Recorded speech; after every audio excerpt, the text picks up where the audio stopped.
Hey everybody. I often have people ask me the question, what do I do at the start of a project?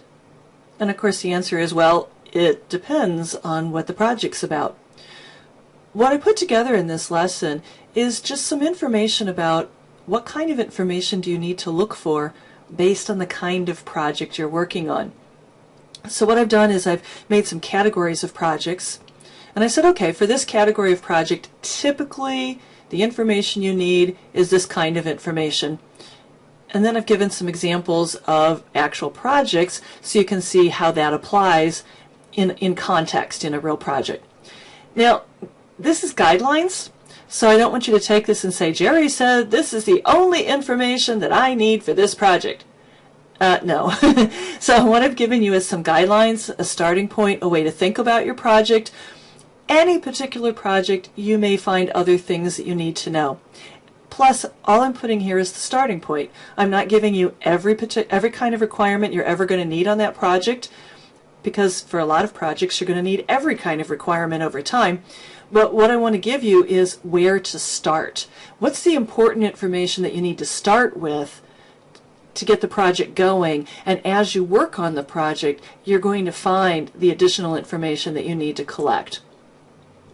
Okay, so with that caveat, I want to show you some sample projects. And here I put a little table of contents so you can see what's in here. I've categorized the projects three different ways. Corporate internal projects, so that's your typical IT kind of project. Creating a product for sale. We're going to look at things in a little different way when we're creating products that we're going to sell to someone else than if we're doing a project inside the company. And then the third category I made was business process projects, because again those are going to look pretty different from the other two. And then under each category I have several different kinds of projects. So under corporate internal we're going to look at maintaining existing software, installing third-party software, updating third-party software, and creating new software. If we're creating a product for sale, we'll look at maintaining an existing product, creating a new product in an existing line of business, and creating all new software.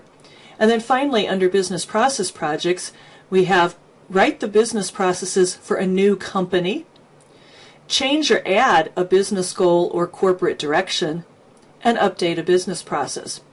So again, these aren't every possible kind of project you could ever be involved with, but I think it gives a nice overview of pretty typical projects that we're involved with as business analysts.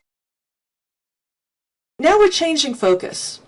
Instead of it being software for my IT department, now I'm a company that creates products to sell. Companies that create packaged software, for example, games, service websites that provide services. So we're now creating a product to sell to someone else. So now what does it mean? What do we need to know to maintain existing product? One of the things that's going to be different is when we're looking at projects for our own IT department, we're worried a lot about the impact on the business and the business processes. When we're creating a product for sale, that's not our problem. That's somebody else's problem, right? So now what we're going to worry about is more the marketplace. Who could be using this software that we're selling, and what do they need? So the information is similar, but it comes from a different place. So let's say we're creating a product for sale and we're going to maintain it. We already have a product and we want to update it.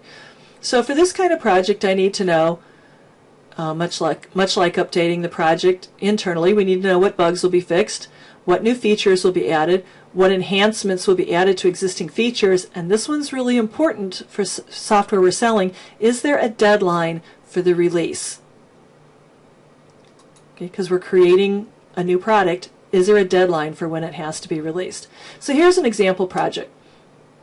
Once a year, a company creates a new version of its income tax software. Bugs that have been reported throughout the year are reviewed to decide which need to be fixed. You need a list of the bugs. And so your requirement type is basically a feature list. Okay? Then we need to say that all changes to tax laws have to be incorporated into the software. What do you need? You need the tax law changes. So basically your requirement type here is business rules. See, we have to add new features to at least match what the competition is doing. Something we didn't worry about internally, but when we're market driven, we need to worry about other companies. So you need to know what new features the competitors have announced, and your requirement type is a feature list. Now, in this case, somebody else may have already done this, but look for that information. As the business analyst, go looking for that information.